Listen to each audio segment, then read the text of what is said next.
as Ebola caught Sierra Leone and other West African countries off guard a few years ago, the COVID-19 struck China suddenly by the end of last year.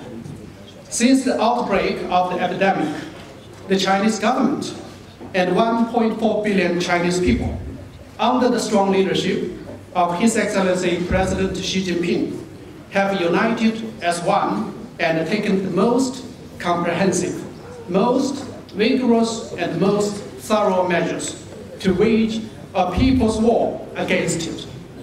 By leveraging the significant advantage of China's governance system and with the whole country's arduous effort, the epidemic prevention and control situation has seen steady improvement. Things are turning better day after day. For the past several days, the number of newly confirmed cases has been on the decline. Up to yesterday, the total number of confirmed cases in China mainland is 80,409. The cured ones exceeded 52,045. The mortality rate in China, including Hubei, the epicenter, is about 3.7%. Excluding Hubei, it is 0.8%.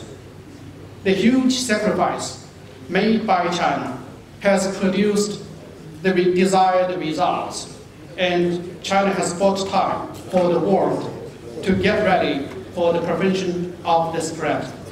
China's responsible attitude and effective measures won acclaim from all over the world.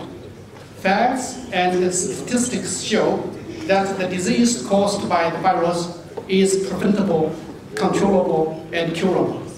There is need to put up preventive and control measures because virus knows no borders. There is need for cooperation and solidarity. However, there is no need for fear or panic, nor rumors or stigma. Honorable Speaker, ladies and gentlemen, the Chinese government and people pay great attention to the health concerns and well-being of foreign nationals in China, including those from Sierra Leone.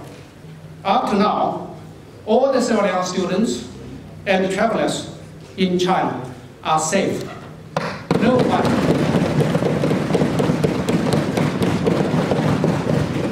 one is reported to have developed a case. Of course, as it is now a special time, their life may not be as convenient as before the epidemic. But their basic needs are taken good care of.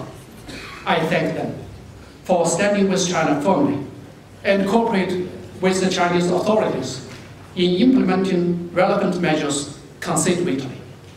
China is in the process of restoring production and services. The resumption of the order of work and life has been accelerating. I am convinced that the difficulties we are facing will soon be over. China will emerge stronger and more prosperous after the epidemic. Honorable Speaker, ladies and gentlemen, as we are talking today here, the situation of the epidemic in some other countries is getting more serious. The government and people in those countries are also taking necessary measures to combat the virus. We pray for them to have a quick victory. I noticed that the Sierra Leone government and people, under the staunch leadership of His Excellency President Julius Maada Bio, have also taken active measures to prevent the epidemic. Up to now, no single case has been detected in Sierra Leone.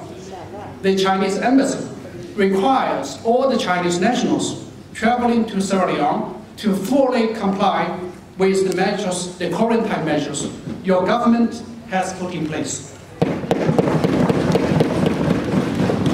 We have also asked the 3 Chinese medical teams under the Chinese government's assistance program to fully support your government in enhancing the prevention and control capacity.